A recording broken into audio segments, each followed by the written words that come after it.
I fully understand that the government decision announced in December last year was not about the changes to state pension age from 1995 onwards, but rather how decisions made by the Department between 2005 and 2007 led to a 28-month delay in sending out letters to those affected by those changes. In March 2024, the PHSO Stage 2 and 3 report found clear maladministration in the way the DWP communicated state pension age changes. This fact cannot be disputed. As a direct result of that, many women born in the 1950s were left with little or no time to make alternative plans and therefore suffered injustice. Again, this is clear and obvious, I would suggest, to all. Figures from Age Scotland suggest that around 336,000 women were impacted in Scotland, and over 5,000 of those were in my West Dunbartonshire constituency, my WASPI women.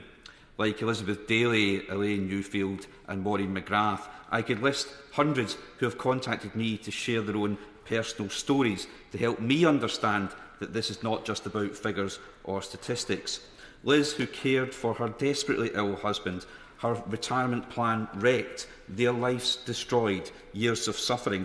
Maureen, penalised because she retired at the age of 60 to care for her elderly mother. She lost out on accessing a full state retirement pension. But what all my WASPI women say to me is that it's not about the level of need or the amount of compensation now at this stage. It's simply about justice. Therefore, the UK Government was right to recognise the injustice suffered by WASPI women in its statement to the House on the 17th of December and to apologise for the maladministration that affected women across the UK.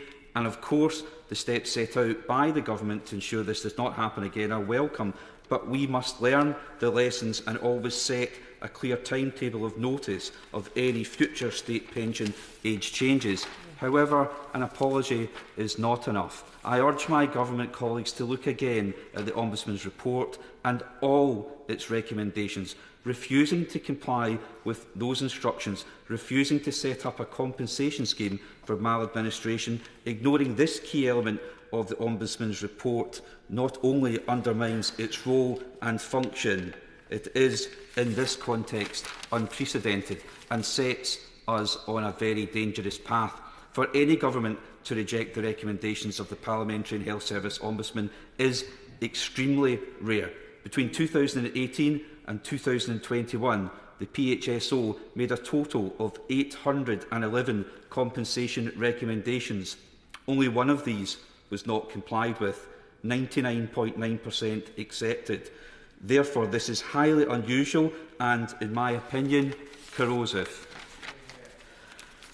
I will conclude, Madam Deputy Speaker, by suggesting that we should be avoiding unnecessary court actions. Let's get round the table with our WASPI women. Let's avoid years of court battles similar to the other scandals over the last few decades.